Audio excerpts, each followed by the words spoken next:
And then. The school district. Oh, perfect. Okay, let's call this council work session to order. It's 2 p.m. I'm gonna go ahead and go at the moment of silence for moments of for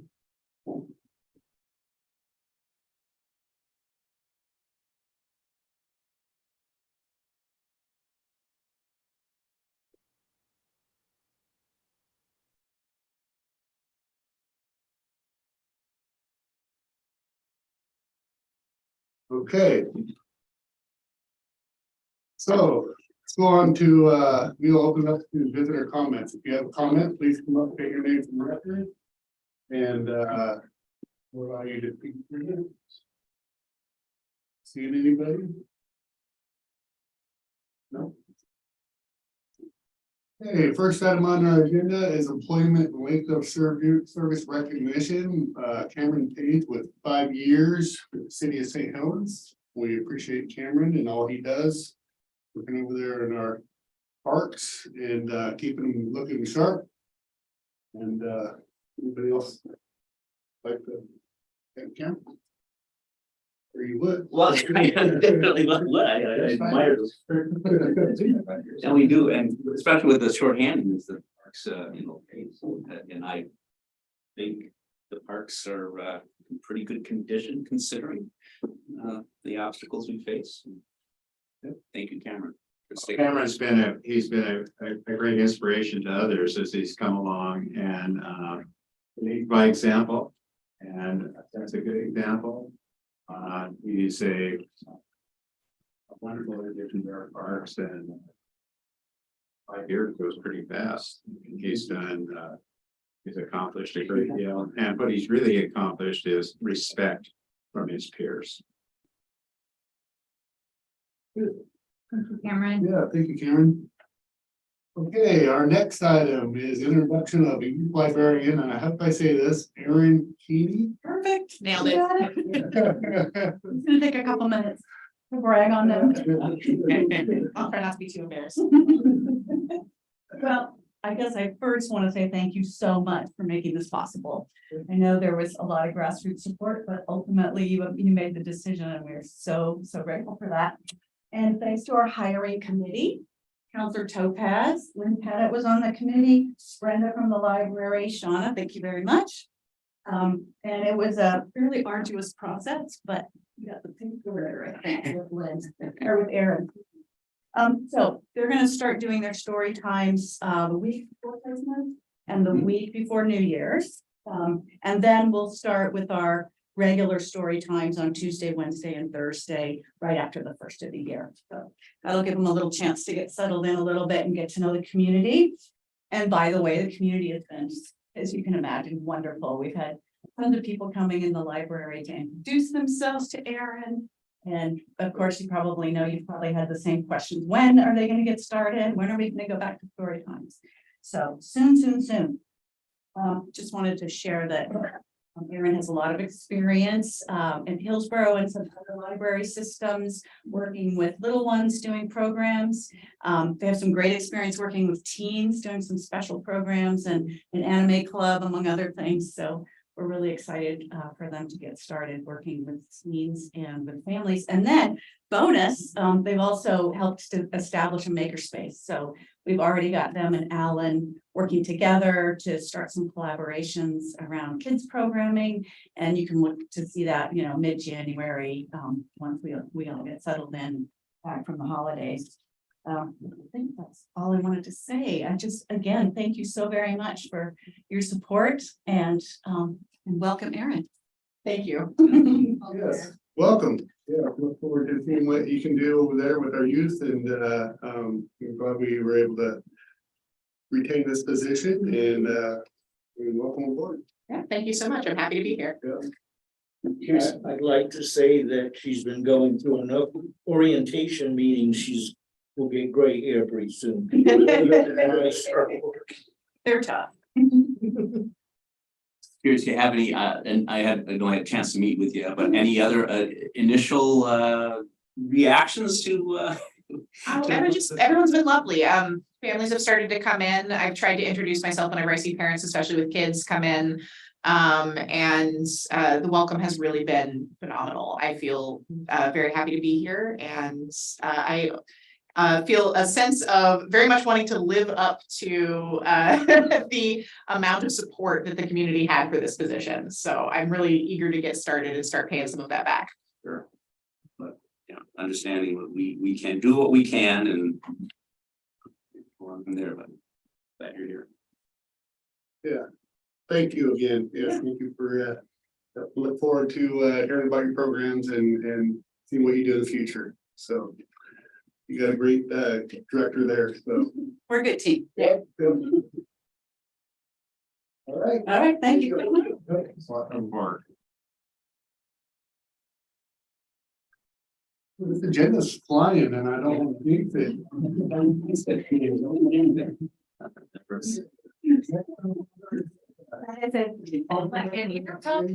Right, I know. Oh, Yeah, I've got this list of, pressure, yeah. this list of notes I made during looking at the presentation. Yeah. Hi, everyone. My name is Shauna Duggan. I'm with the City of St. Helens Parks and Recreation. And I've got my sidekick here. Corey Shelby, I'm the Parks Field Supervisor.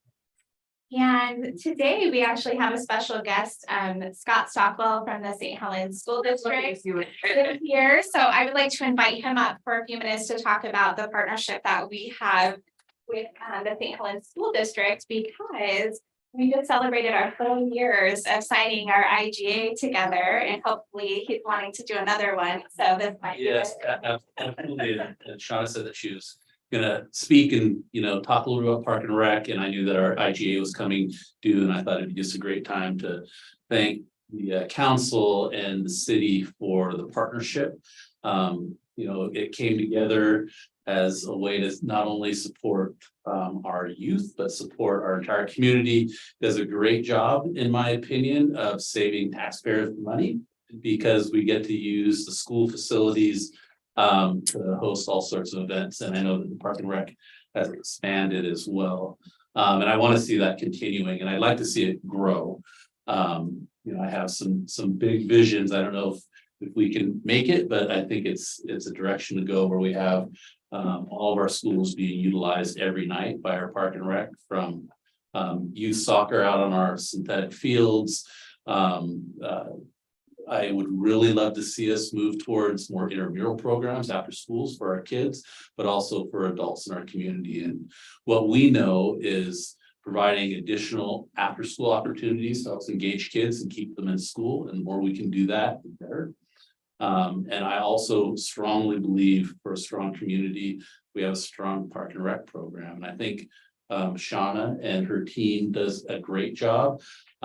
Just like, however, at the school district, they're understaffed. We're understaffed, and it's a challenge finding good people. And I think you've got a couple good people right here.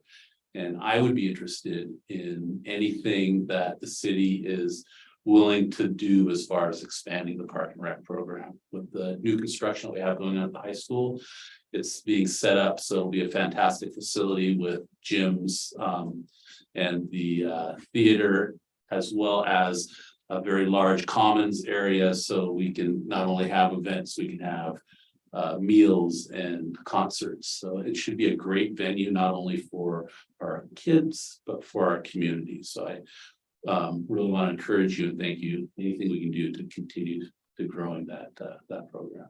It's a great thing for our town. If I could respond, I think it is really great to see what has happened, because I know when I was on the board and we built Lewis and Clark and renovated Columbia City, that was always the dream, is that they would be community resources. And so in these last 4 years, it's great to see that's finally coming to fruition. This one thing is, so Columbia City School, part of the St. Helens School District, but not in the city. The city, is there a way that we are going to be able to include programming at Columbia City in cooperation with the You don't need to answer that now, but I guess I would throw that out there that we at least explore that. Because we do have St. Helens kids, residents who attend, and just making sure Columbia City's in the mix.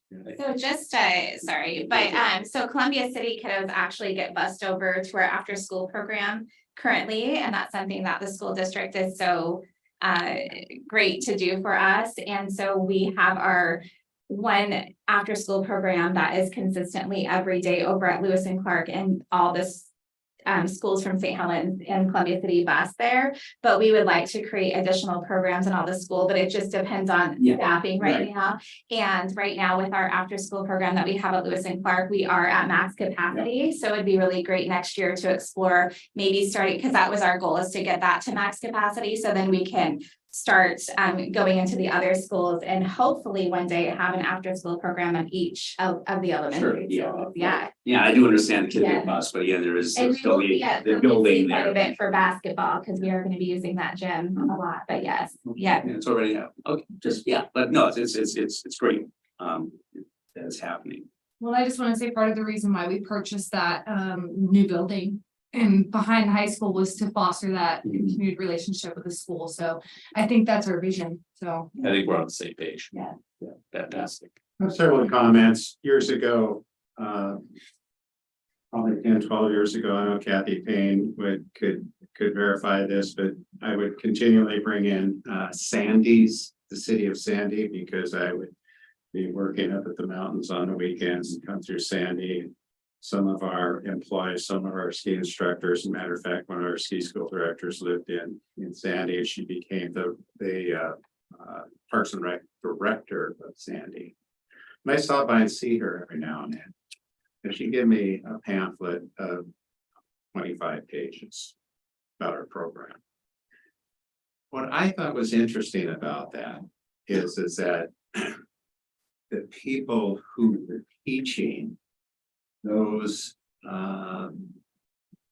events and those classes and those studies were volunteers who had expertise in a certain craft or a certain area or some specific kind of programming.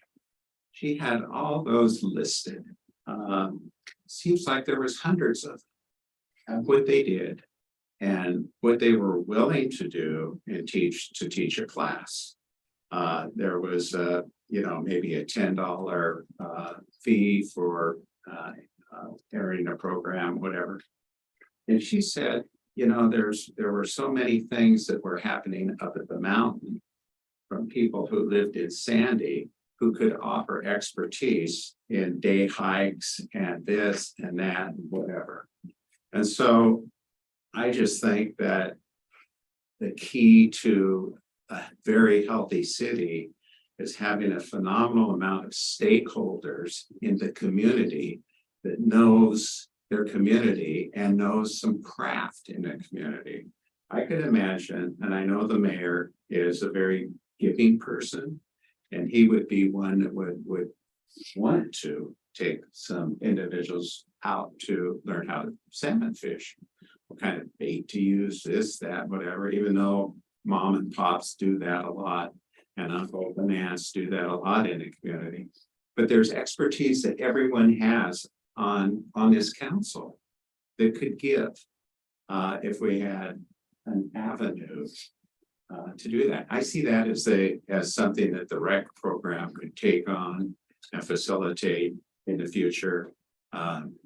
No big hurry to do anything, but that's something that I always thought was so dynamic about the city of Sandy. And anyway, I just thought I'd throw that out there because I know you all know people who have expertise in certain activities that would like to share those. A relative of mine was a basket maker, and he lived in his community, and his name was John Peterson. And his baskets are in the Smithsonian at this point, and he had so much to give. I remember when I was in the 6th grade and was junior high here, there was 4 or 5 of us that went over and tried to split the wood and make little baskets or whatever. It was really interesting. And so I remember all those things. I remember Doc Bailey, who took a group of kids when I was in high school out to, some of them were scouts, out to learn how to sail in his Crod sailboat, Columbia River One Design. And there was like 7 or 8 of us who would look forward to going out with Doc Bailey at least once or twice in the summertime. And he was one of the only sailors in a community at that time. All kinds of things.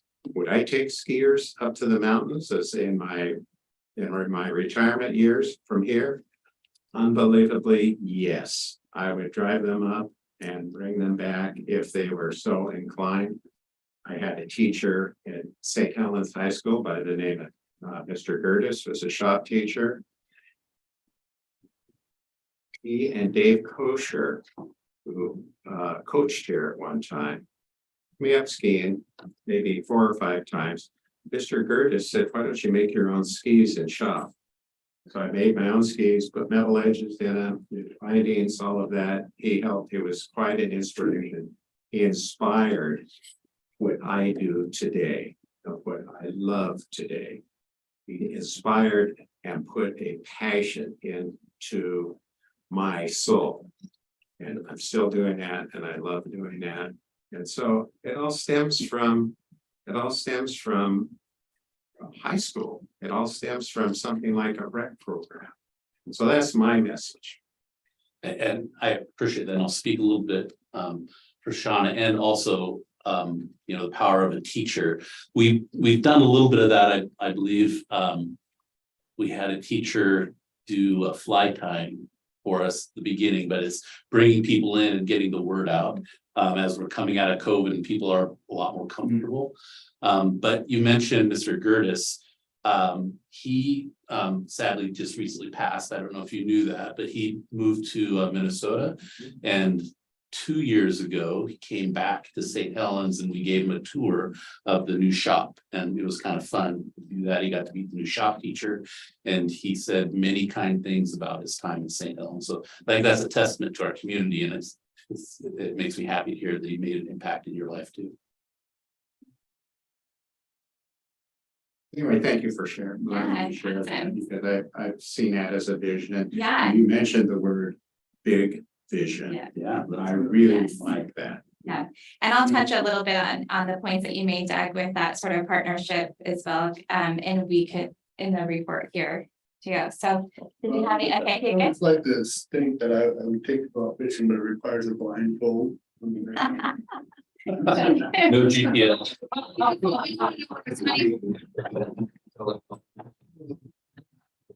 And again, I'll just, what Councilor You can't read that part about it. We don't. Tilton had to say is, we bought that in hopes to be doing some future development there because it butts properties there, and we would encourage just to look out with the state where we can find some grants and maybe ideas and moving forward. And as this thing grows with the combination of the school district and the city and the rec, we should be able to make it work. Yeah, I believe there's going to be ongoing grants for summer and then hopefully to expand things from the summer. We've had some pretty robust programs with the school district and Park and Rec that have kept kids engaged throughout the summer. It might be fun to maybe share those sometimes so you guys can see some of the things that we're doing. I could maybe return and give you a little video. We've got lots of great pictures of kids doing great things. Yeah. Any other questions for me before I step back and let these two? Thanks for showing up today, Scott. Yeah, I don't know. I thought the boss checking wondered why is one of his employees not still at the building? Yes. No, I'm happy Patrick Day. Has definitely been a great partner with St. Helens School District, but he's been to me too, so I appreciate that. But we're gonna go ahead and move on to the rest of our reports, and Kathy will go to the next slide there. Share the screen. Thank you.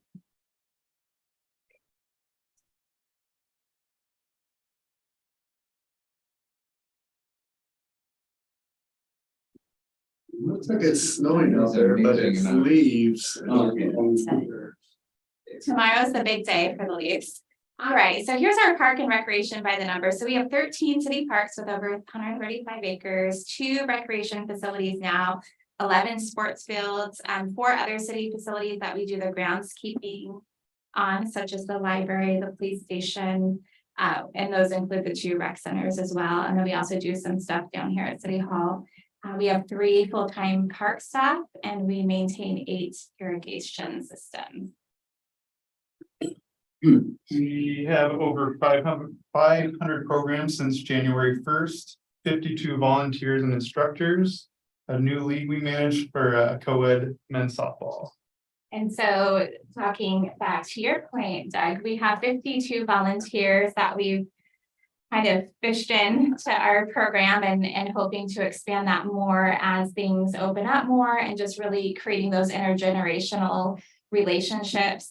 Some of the new things that we have going on is we have a beginner sewing class, which the gal brings her own sewing machines, and then you also have the option to purchase them afterwards. So that has been really successful, and a variety of other things too. But by all means, if any of you are experts of anything that you would like to come and be part of that 52 volunteers, so we can have that number, please reach out to me because we definitely have some good stuff coming up.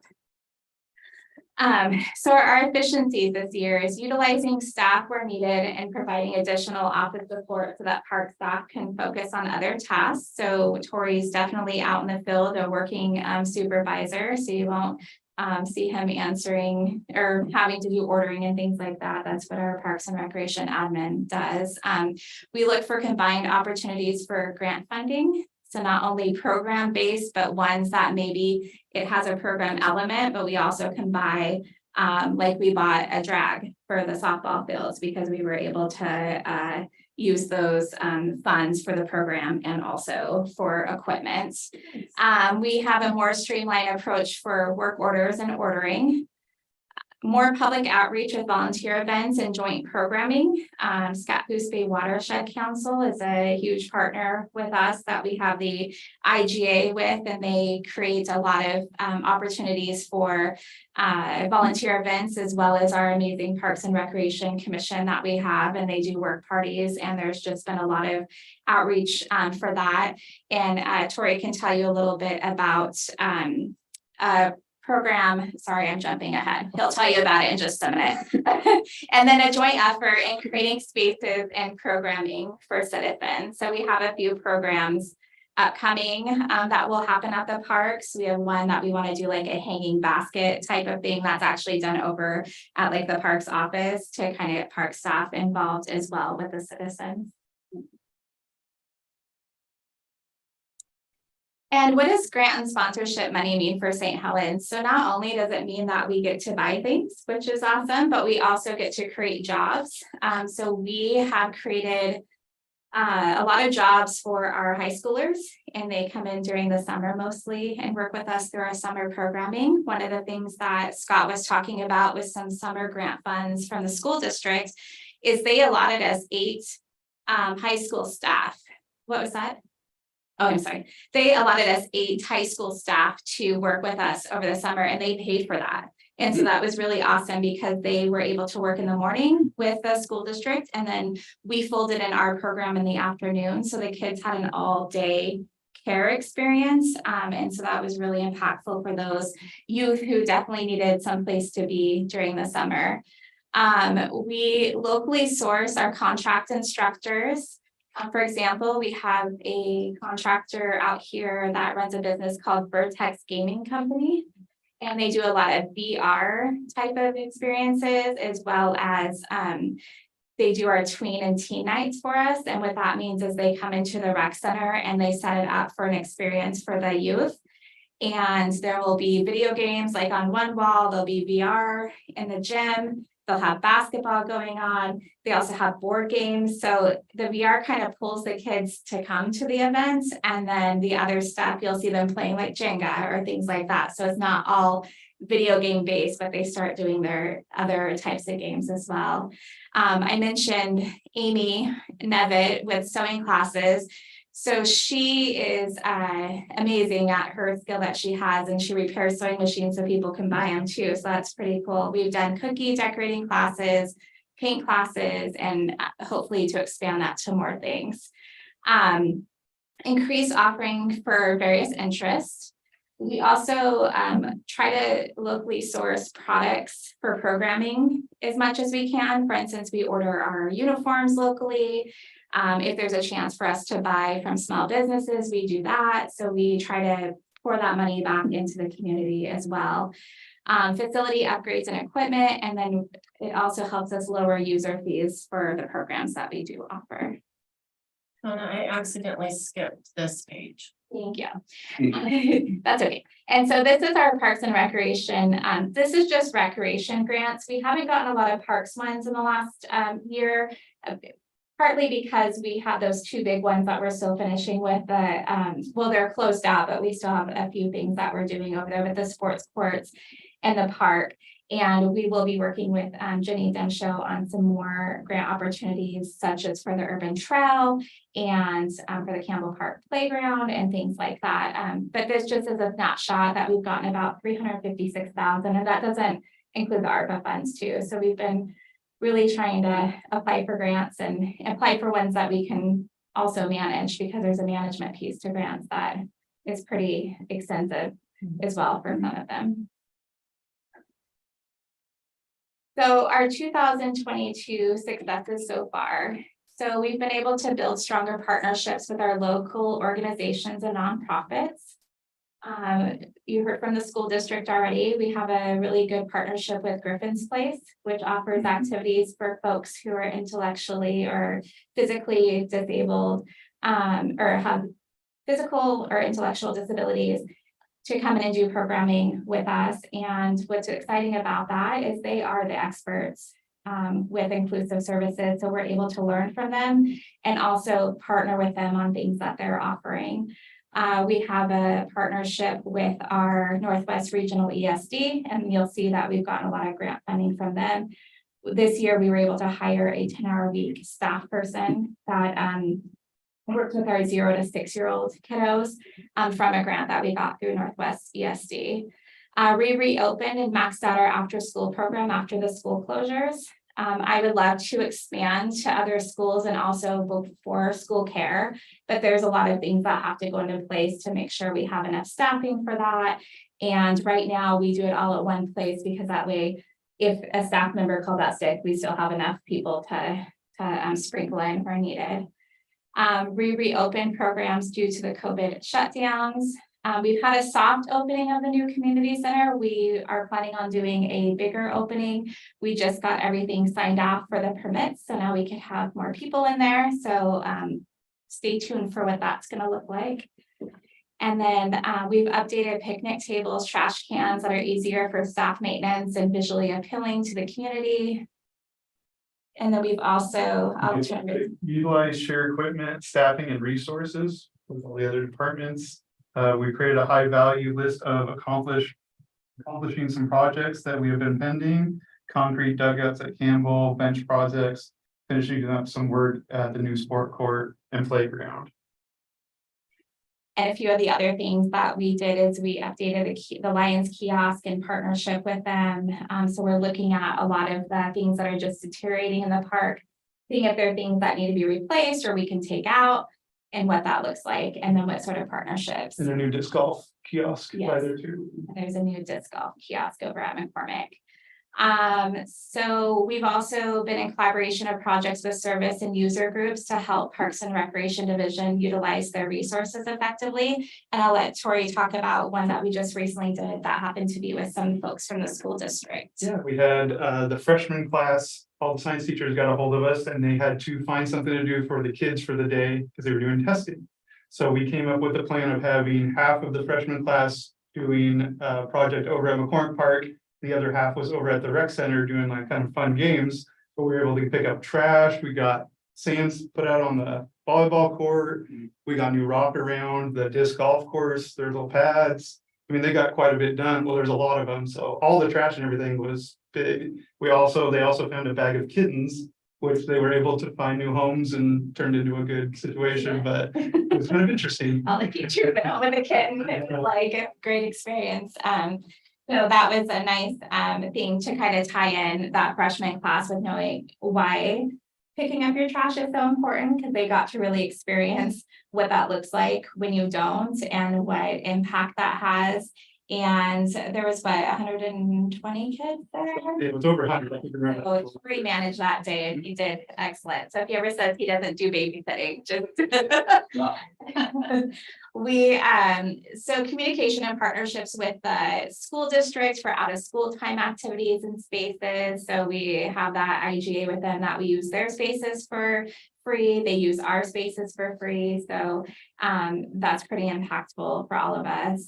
We had a huge summer program that offered many different activities in our outdoor and indoor spaces. And that was a great tie-in with the St. Helens School District. We also have some pretty easy to use software. So the school district used that for their free programs that they had. And so that was nice being able to work together on that software. Increased social media posting. So we do manage our social media site. We do get help from Crystal and Cameron, but we do a lot of our social media stuff. So that's something that we do. And then also balancing fee-based programs with free programming, because with the recreation program, fees is what helps the program be a program. And so we do have to charge some fees for some, but we try to manage that with free programming as well. And so our goals for 2020 to 2023 is to continue collaboration with user groups to achieve common goals. Continuing and developing new partnerships with local organizations. I'm very much over community over competition. So I really try to do outreach if I'm thinking of a program, but somebody else is already offering it, to see either A, how we can support them with their offerings, or B, if they just do it better, I just refer it over to them. And so there's quite a few user groups in our in St. Helens. St. Helens is very unique with all of the things that are coming to St. Helens and wanting to be out here. And we have a really great opportunity to have amazing things. And so however I can support those nonprofits as well, I try to do as much as possible. Look at feasibility of hosting tournaments to generate revenue. Tournaments are a big one. Pickleball is a huge thing out here, and it's growing. And I checked in with the library. I was able to get a grant and I purchased 3 pickleball nets, like the smaller versions that people can check out from the Library of Things, and they're consistently checked out there. So I talked to them about possibly getting some more. And then we also have some full-size nets that we put out when we're doing different community events. And I'm working with the St. Helens School District, the middle school, on offering an indoor pickleball like on Sundays over there. So we're still trying to figure out what that's going to look like. To continue to host diverse and safe programs and spaces for all interests and age groups. The CIP focus that I spoke about earlier, looking at our buildings that are deteriorating, if we need to replace them, if they need to come down, as well as our equipment. And then looking at the Parks Master Plan to see how that ties in and what capacity and resources we have for that, whether it's applying for grants, whether it's using SCC funds, just doing it in-house and it not costing a lot. Business and resident sponsorship opportunities. We have quite a few businesses and residents that already sponsor us, but doing more of a community outreach for what that could look like. We're creating an Adopt a Park program and volunteer outreach, and that will be launching in spring of 2023. One of the initiatives we're doing is called Litter League. So kind of a spinoff of Little League, but you pick up litter and then to see who can get the most litter, and there'll be prizes and that sort of thing for that. And there'll be different areas that will assign to different families and teams to do, as well as people adopting park programs and maybe getting some sort of swag for the park that they adopt. We're looking at some magnets, maybe a magnet of McCormick Park. If you adopt it during this time, then you get that, and then creating interest in maybe adopting some of the parks that don't normally get the TLC, like some of the bigger ones do. Increased grant applications for both parks and recreation and other funding opportunities. Tori and I just attended the Oregon Parks and Recreation conference down in Sun River, and it was pretty awesome. And a lot of people know about us and the work that we're doing, and I get asked a lot on how do you create something from scratch like this and already have all of these programs going on. And we talk a lot to the smaller municipalities, and a lot of them don't have resources like we do, or are trying to build a partnership with the school district, like that sort of thing. So they're so impressed that we already have 2 community centers and that you guys have been so supportive of us. So we appreciate that. But we also sat in a Oregon Parks and Recreation grant programming class. And they talked a lot about trails and playgrounds and just all of these opportunities that are out there. We have a few open grants already for the waterfront, and I think they're both might be tied into the Riverwalk, but I talked to Jenny and there's a few other ones because you can only have 2 open in each program, but there's a few other ones that we would qualify for. So her and I are going to get together and talk about what that looks like. Go over what capacity we have, because a lot of it is in kind capacity to do back and see what we can do and start making those little impacts that we can. I know the bigger picture things is for a lot of people, but for us, just the little, paving a portion of a trail that could be ADA accessible, like that sort of thing is what we really want to focus on for this next year, just so we can start moving the process forward. We have a community wellness hub right now with the community center. What that means is we just have a lot of information there. We have partners that drop in and offer different classes there, different types of support, but we would love to expand that even more. Like you could come in and sign up for SNAP benefits on certain days. You can come in and do Parent Cafe, which is a free meal and some babysitting certain days. And so just creating that really whole community wellness. We're looking at the special use permits to not only make them more user-friendly, but just in compliance with everything that we need to have for the increased events that we're having and the bigger crowds that we're drawing here as well. Looking at our facility usage fees and rules for consistency and ease for public users. Continuing to make indoor and outdoor spaces make sense and functional. Communications and outreach to citizens, and we would like to offer more scholarship programs for accessibility.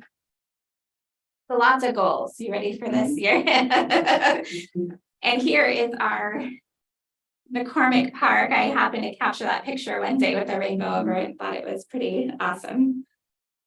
We go back just for. We completed our projects for the McCormick Park. We got our benches in, got our drinking fountain in, signage is up, and we got our path to the zip line. So it's all complete. On our last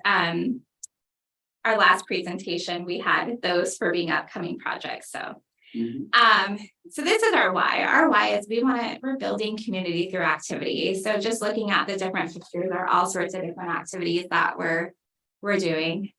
You can go to the next one. With partners and community groups, the middle picture on the top is one of our user groups that I can't remember where they work, but it was a company function that they had a barbecue and then asked, hey, could we do some sort of volunteer event? And so we set them up with the stuff that they needed to do. So on the top left, the kids and the plants, that's OSU Extension, and that's Jenny Rudolph, who is amazing. And we have a great partnership with OSU Extension. They have a garden over at Lewis and Clark that we've helped in different steps. Tori's even went over and moved some rocks for them and stuff like that. It's a sensory garden, and so our kids after school get to go plant things over there and such. The bottom left, there's the kiosk for the Lions Club that we rebuilt. They purchased all the materials and we were able to rebuild that. The gal in the middle, she has a book business and just wanted to come give free books one day at the park, and so we were able to get that all arranged. The disc golf kiosk, and then up top to the right is during the summer programs with the school district, we had a face painter out there that would paint the kids' face, and then they would go to swim lessons and cry because it came off their face. And we had to plan different days to do face painting because swim lessons are a big deal out here. So you want to go ahead and go. And then with the parks, just to create safe, clean, and desirable gathering spaces. So here's a few of the projects that we've done. And the bottom middle is the memorial bench that we had done for the folks that came and talked to the Parks and Rec Commission, and then got that done for their mom, and yeah, and just the other areas.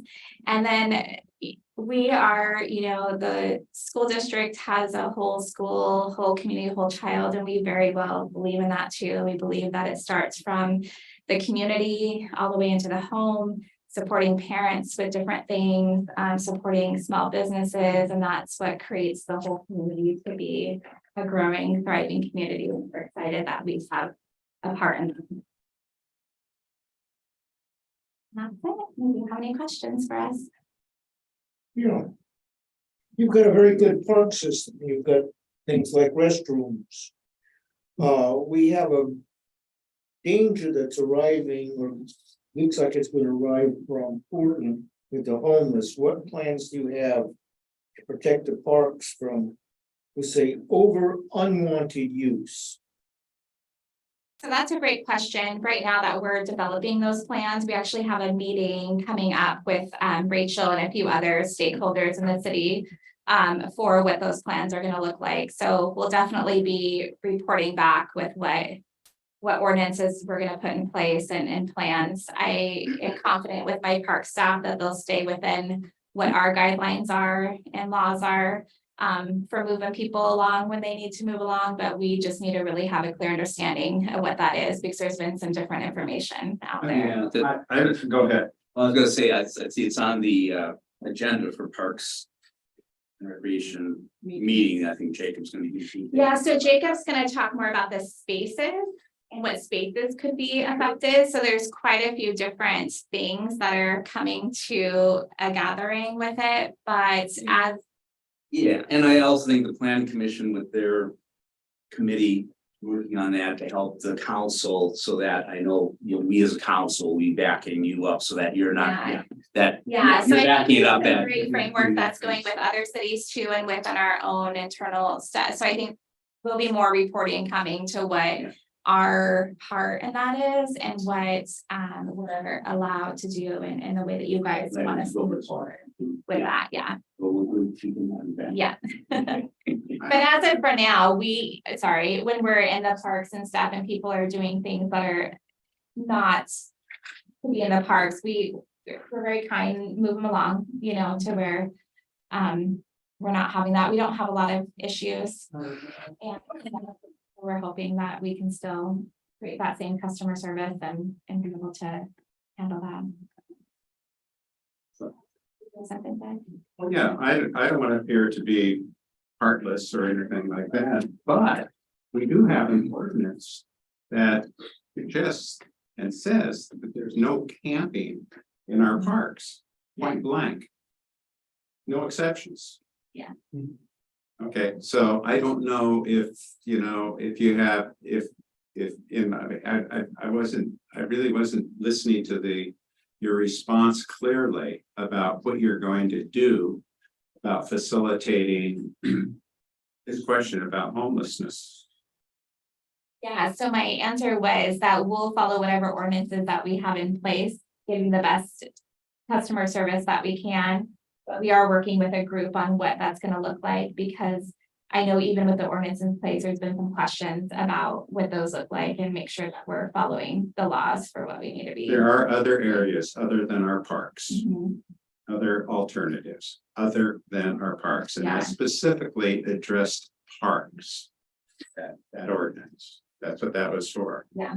So that parents could bring their children down during the day and have a safe place to play and have fun and games and enjoy each other.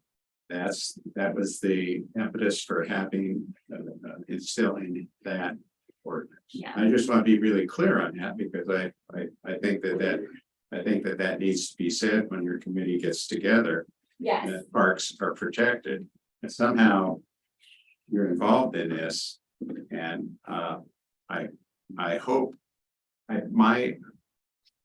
my hope is that I had Ted Wheeler in my class at Lincoln High School.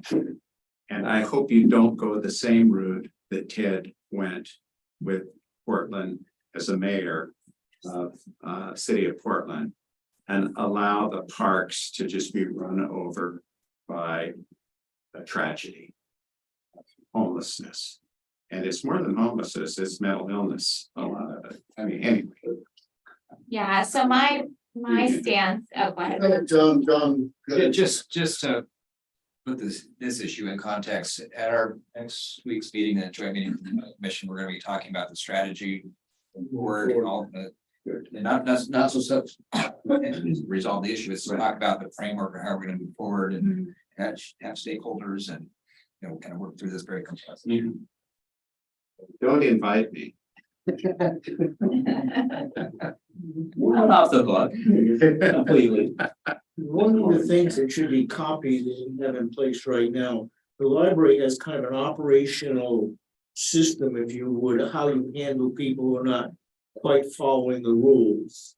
And they've got kind of a format at how each stage goes, so you know about the library. Yes, And they've been working on that and their experience with handling some strange people in strange ways. They have, like you do, a lot of people going through their facility every day, much more than a lot of the other departments. do. so we do have one of those adopted for the community center, rec center, and then we have one that we're drafting for the parks to be reviewed by the Parks and Recreation Commission, and then we'll be pushing it forward to council to, so kind of like a code of conduct is what you're, yeah. Yeah, that is in the pipeline right now. Okay, I have something to say. I wanted to just take a moment, since I have this platform and this voice up here as a city councilor, to just say that I want to advocate for more free programs. As a kid growing up in Portland, I didn't attend any community center events that weren't free. So I know we're alienating a lot of our population. We're not having more free programs. So I know things cost money, so I understand, and it's the beginning of the service, but I would definitely like to advocate for more free programs in the community. Thank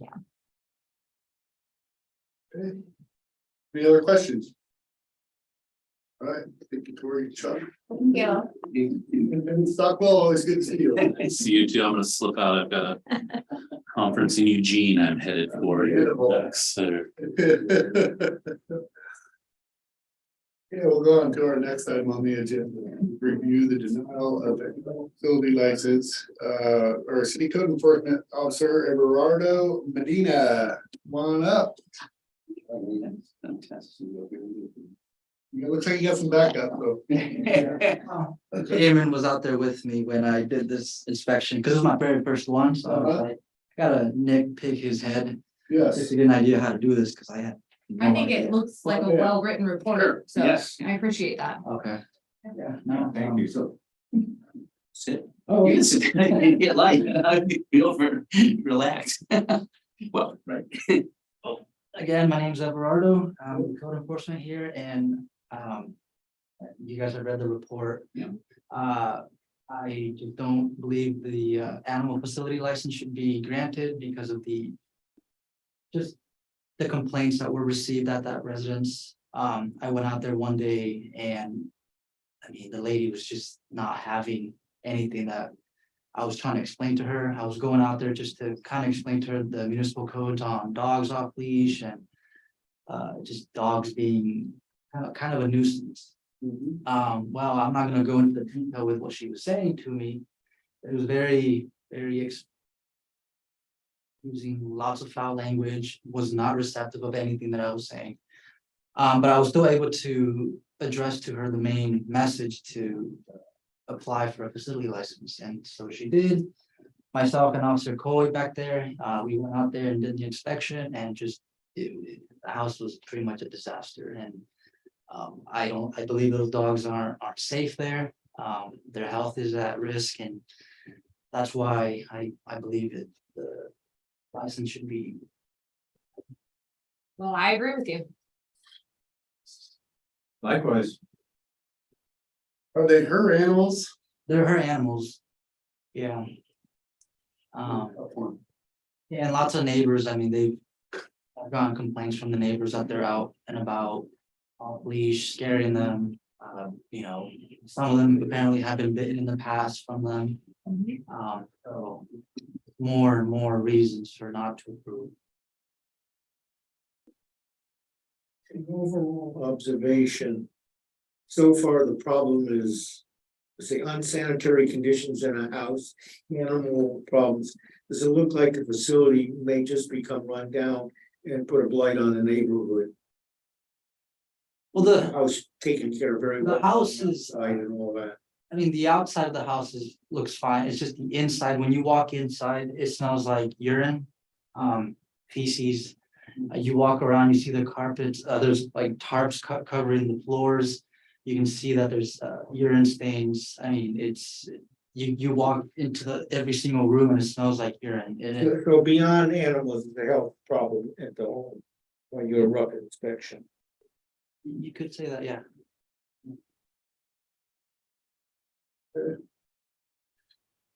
Any other questions? All right, It seems like.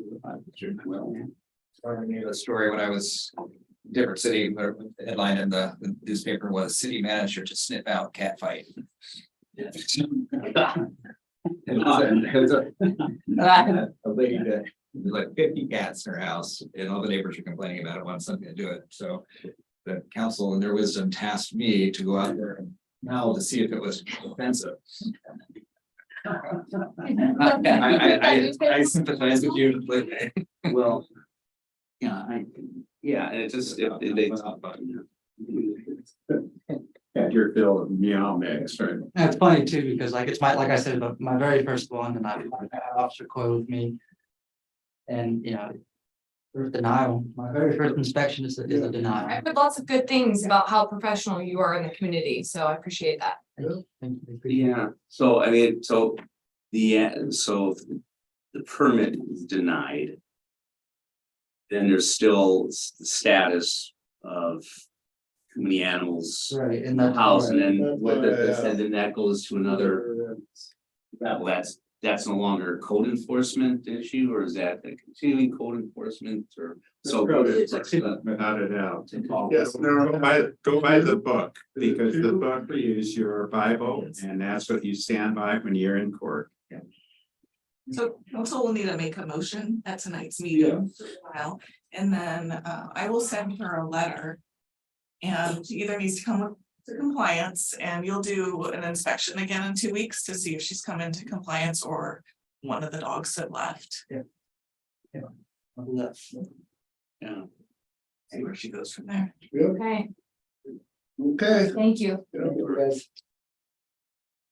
Keep up the good work out there, Roberto. Oh, yeah? You're gonna just sign up to be a cop. You're gonna be a good cop. Too old. He's running along, he's like a pro now. I gotta, I just sit in the car, I can't see getting out. Waiting for an exciting one, right? Yeah. You guys done over there? Yeah. Sorry. Yes, Mayor. All right, our next item on the agenda is review proposed updates to universal fee schedule. Kathy. So at least every year, we try to go through the universal fee schedule and look to see if we need to do any updates.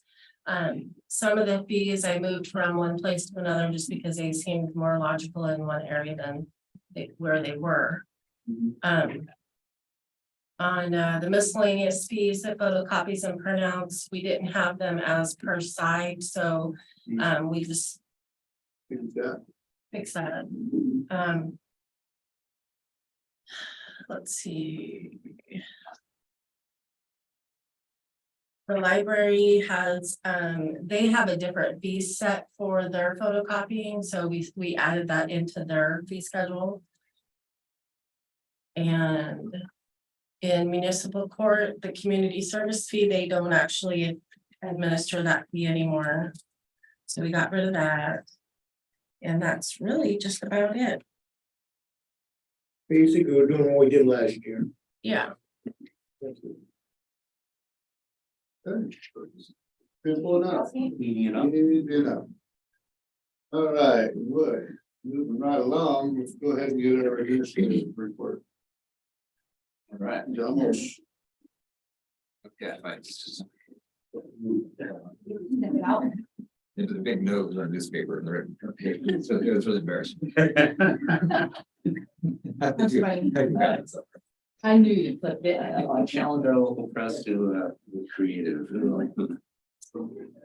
Yeah, several things. This weekend is Christmas ships and we should go off without a hitch. Hopefully the weather cooperates and plaza will be all cleaned up in the next couple of days. We're gonna hit hard tomorrow and then again on Friday. Get all the leaves that are raining down up there. And there'll be Santa, there'll be candy bags for the kids, there'll be a hot chocolate station, there'll be music, there'll be llamas for photos with the llamas and that should all go. It's really fun. It's one night, kind of a one and done kind of thing. It's great. We appreciate the Christmas ships coming down and this is their most furthest reach, I think, from Portland to come down and do this. But First Tom Grant said, you know, you're gonna sit right up here in the plaza. The speakers will be outside, they'll be inside, so they're a lot of times their fingers get so cold, oh yeah, it's really difficult to play out when it's rigid. Yeah. And we did that in the past, and it worked out really. They've been on the court stairs before too. We've had them on the stairs, we've had them in a bubble, there's Bubble, yeah. bubble was kind of an awkward one, but Yeah. but yeah, should be a good time. So come on down. And we're putting safety signs on the ditches out there in the waterfront. So just the Cowlitz entrance will be open for parking. And that's how it's been in the past too. And there's a construction fence that runs and kind of, you can only go so far. It's not a lot of parking, but it's enough to. It's a fair amount. Some of the Christmas ships folks are a little bit on the interesting side, we'll put it that way. Park here on Great Cliffs. On the cliff. So dock repair related to the ships is the docks, and I've never meeting, it seems like I've been talking about dock repairs, working with the Marine Board, and this won't be any different, but there's some emergency repairs that need to happen over there to trying to get the money for it and basically it's these bolts that are 113 inches, so they're big long bolts that go all the way through the dock. And there's working with Brad at the Marine at St. Helens Marina. He's been working with a contractor to kind of come up with a plan for that, and I'd like to just go ahead and get those things ordered and on their way, so we don't have an even bigger issue with the gangway falling down into the water or something. It's into that kind of a. Are they the pivot bolts that you're talking about for the ramp or for the dock itself? Both, it's both, yeah. Yeah, if that just in disrepair, so I think we should allow John to. That's been going on a couple of years. I think we had some pictures of that a couple of years ago in the lower end. There was, the lower dock, there was some challenges there with it. That was fixed, so this is separate beyond that. Yeah, there's quite a bit of repairs to do, but estimated cost. $3.18. 10,000, yeah. The bolts alone are 5,000. So. The bolts? There's big as this table. Well, So, we kind of have to do this because we. Yeah. But we're hoping to, didn't realize maintenance would be as extensive as it is, needed over there already, is turning it over too, so. Yeah, and the Marine Board's been really good about coming up with money for repairs, so it's something we need to get going. But we need to get it done because Yeah. it's a lawsuit, so that's why. For reimbursement. So you bring up a good point, Rick. So we turn it over. Does that mean that they are going to be taking over the maintenance though, like after this? Well, that would be a question that we'd still be our doc, so we'll have to, Yeah, it'll be a question of what do we expect from them versus in a bolt that's. How much for the bolt? 5,000. Yeah, yes. but there's like 80 of them. It's like a. Are they stainless? $5,000 for 80, not 5,000 times. Yeah. Are they stainless? I'm not sure. Probably just galvanized. Yeah. It's bar stock that someone has to thread, having the threading equipment that's, It's not just one bolt. and it's $3 maybe, that's good. All I know is that marinas are expensive work. Your insurance gets to be nasty if something goes wrong down there. Probably community. So. So even if. So even if the Marine Board like took over, we'd still be able to enforce. So. Collect our. And just to be clear, these are the docks over on the island. Yeah. No, We haven't got a kiosk on yet. Oh, there, We'll start getting revenue from that eventually. but eventually, right, okay. just thinking about long-term, what our plan is, so that we don't have this problem again. Well, It's a maintenance problem, it's gonna re-show us. If it is gonna be us that keeps it on, that's fine, I just feel like we need to have a good, yeah, city owns the docks. clear plan that that's. There's a lot of. People think the Marine Board owns the docks, but the Marine Board provides support for the city to maintain the docks. The contract with St. Helens Marina is technically just the enforcement, it's not doing capital projects like this. But Yeah. if they have a vested interest in the success and they're willing to do it, and seems like a good. We definitely could ask them for a report of the docks by twice. Well, and we just got a comprehensive report from the Marine Board that's 60-70 pages long of all the defects. And so we know what we're dealing with. Well, and with the increased use of Sand Island and, you know, like, those are all the things we want to happen. We want it to be increased use and more people out there on the island, but that's something else we have to think about, was with more people out there, more maintenance. Yep.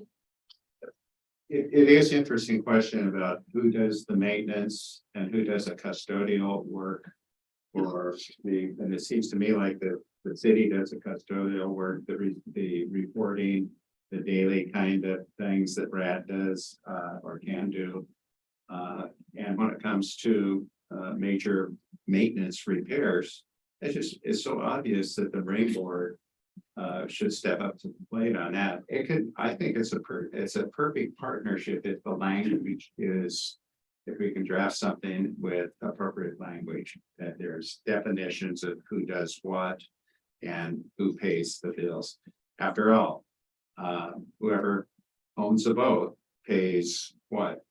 $55 for a little tag to put on there for a couple of years or whatever it is, or is it 75 now? I'm not certain what I it think is. it's more than that, yeah. Yeah, and that's where all those boats, that's where all that money goes, is into the Marine Board. And it seems to me like this, if many of the people are using this, that's where it should go. I know that in snow parking permits, it more than pays for itself to remove all that snow up to the resorts. And so it's workable, it's doable. If there's language of who does what. Well, and they are our docks, so even though the Marine Board helps facilitate it, they are our city docks, so. Which is a good thing to have as an asset. They're a wonderful partner. Yes, yes, definitely a wonderful partner. Is a digital copy of that report available? I'd love this. Where you're at. I'd love this. I'd like to see one if you I could. want you to stay awake to reading the entire thing. Well, I probably wouldn't, but I guess I just would like to get a feel. I'd like to at least get a feel for what it can take. So no, I'm trying to, so if I could get a digital copy. John, on things like the boats, which is obviously a major cost, is there any language you can put in there, if available, buy locally? But if you take it far start and threading it, we have shops in the area that could do that. Or is that, It is coming local or Portland anyway. no, I'm talking about St. Helens. No, and I get what you're saying, but I think they are the manufacturer of the docks, the specs come from the manufacturer of That the. was the question. In the Marine Board itself, so that's what you're probably gonna be reading, is what specs and all kinds of mind numbing stuff, I'm sure in the report. John? Okay. Everybody gets. I don't want it, don't send it to me. Okay, anyway, so We definitely want to fix, so. public safety is. Yeah. number one, and we need to be out front a little bit here. I think that's what we're doing. Mohammed, the engineering crew are just doing a fantastic job managing the first and Strand Street project. There's weekly coordination meetings, really understanding expectations of the contractor and the city. There's it's really fantastic to coming in the mornings and look down the street and see construction vehicles out there working and turning dirt. Finally, all those years of planning seem to be actually gonna happen, so it's really nice. Good. Was that shovel-ready concept to reality, I think. That's Just take really. your old shovel down there and I it'll go. love that they got together though and decided to start down there. Sure. Right now to, That was the best. yeah. Yeah, that'll, I mean, It makes more sense. it does, makes some sense. The other public works priority projects, the reservoir replacement, the sewer main projects, and yeah, they're all moving forward really nice, and we have this strategy working with DEQ and the funding. Corner of. Pick who up? I'll have Lyft pick us up at the corner of. But, What is them, Dan? Yeah, someone's going to. Tina just unmuted.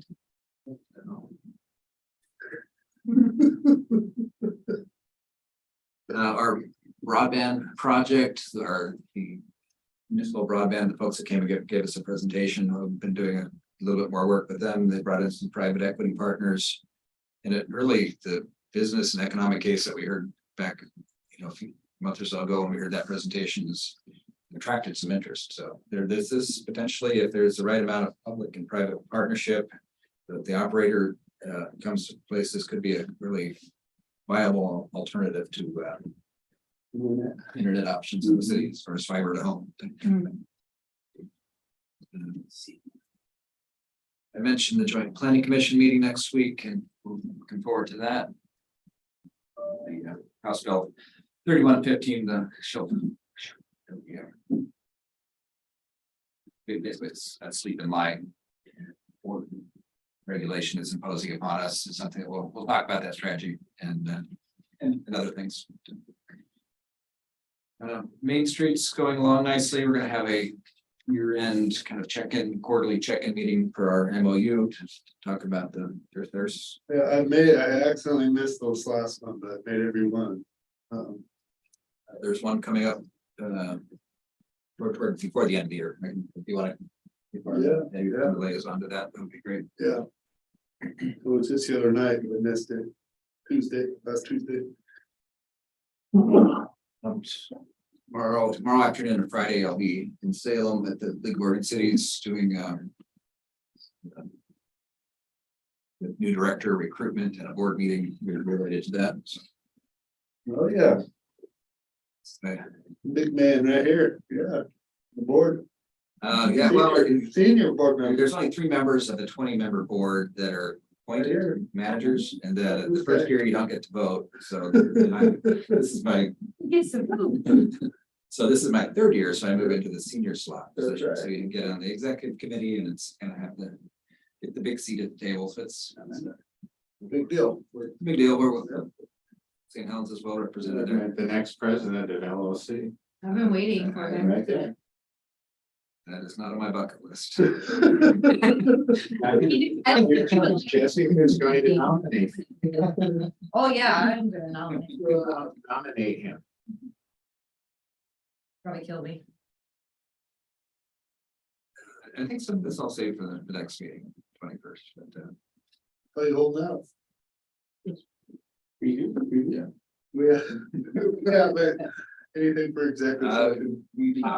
I've got a question, maybe before we get to executive session, because I don't think this is an executive session kind of issue, but I'd like to kind of know what happened with the resolve of the fellows that were, I'm saying fellows because it was either a person and 2 people in the same family, I believe, that would come in and complain about what had happened with the reservoir, and they needed information about what had happened with the reports and all that. Did Mohammed put that fire out? So I think so, and I think the understanding is that the city was going to proceed with another repair of the reservoir, and if we rewind time machine back almost a decade, all the talk about the repair of the reservoir was to extend its life by 7 to 10 years. We're gonna make this repair, it's gonna be 7 to 10 years, and then we're gonna have to readdress the issue. Going out there, getting down inside of it 7 to 10 years later, you come to the conclusion that when we repair this, it seems like the right time to put in a new reservoir, right? And so we're gonna move on that path. And, yes, I think that's quelled a lot of, we're moving forward with something new and not trying to get something that's broken. It's well received.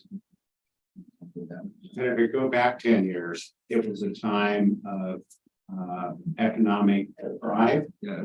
And so the issue was to put the reservoir on hold because there was a search for it. And I remember Sue Nelson coming in with, or I think it was Sue,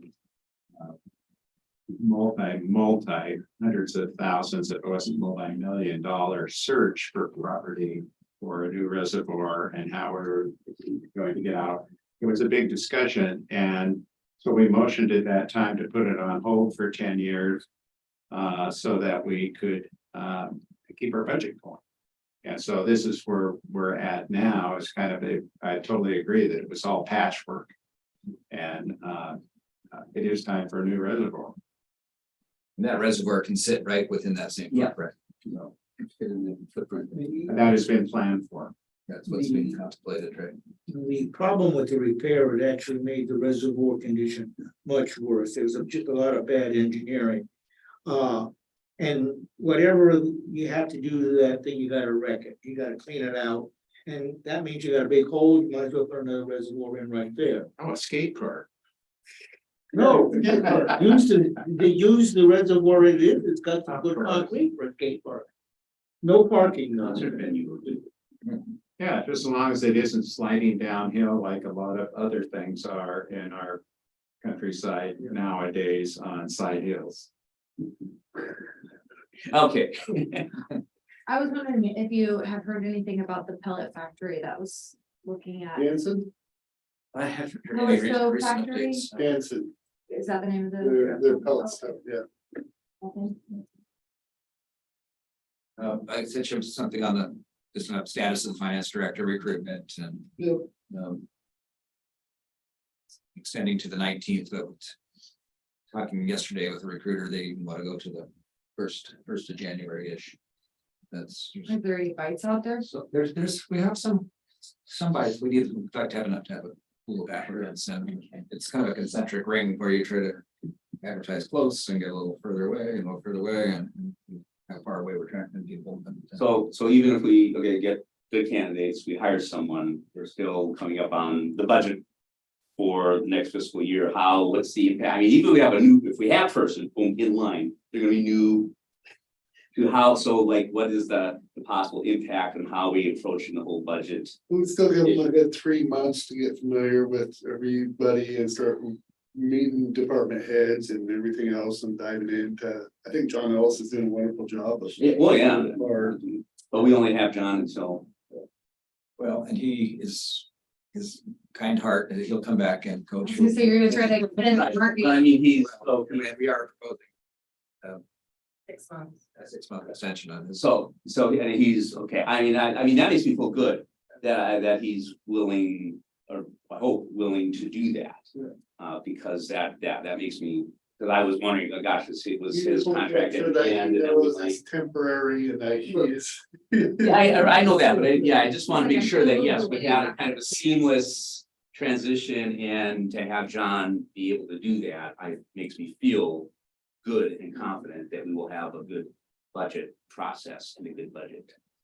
Well, I'd rather have the recruiters be honest with us and say, we want a little more time. Yeah, and absolutely. Rather than try to speed it up and get us this. Yeah, and in the market, a lot like police, they're looking at new recruits and then laterals, right? So that come in and have experience in another city. So we're either gonna look at somebody in a different city doing kind of more of a lateral move, or somebody that's maybe in a bigger organization, managing a really large budget, very complex, bigger city, and we have some of those, that this would be a logical next step for them, perhaps. Sure. The weird part about the employment situation, there are a whole lot of job openings. And somehow the people who used to be in those jobs and knowledgeable of those jobs have disappeared, We're all working for Amazon and Uber Eats. or something like that. I'm not kidding. I'm telling you, that's my theory. That's what they're all at. That, where you used to have a pool of people that was fairly standard as far as numbers, all of a sudden, a percentage of that pool is no longer available. Don't get it, I don't get how Liverpool could be completely filled to the max and pre-COVID, and then after COVID, you have a shortage of work. It's my theory. I I'm don't not get it. kidding. They died. All of those businesses grew during COVID. And people want to be able to have a free schedule. They can say, this is the hours I want to work for Uber Eats. And then these are the hours I don't want to work. Yeah.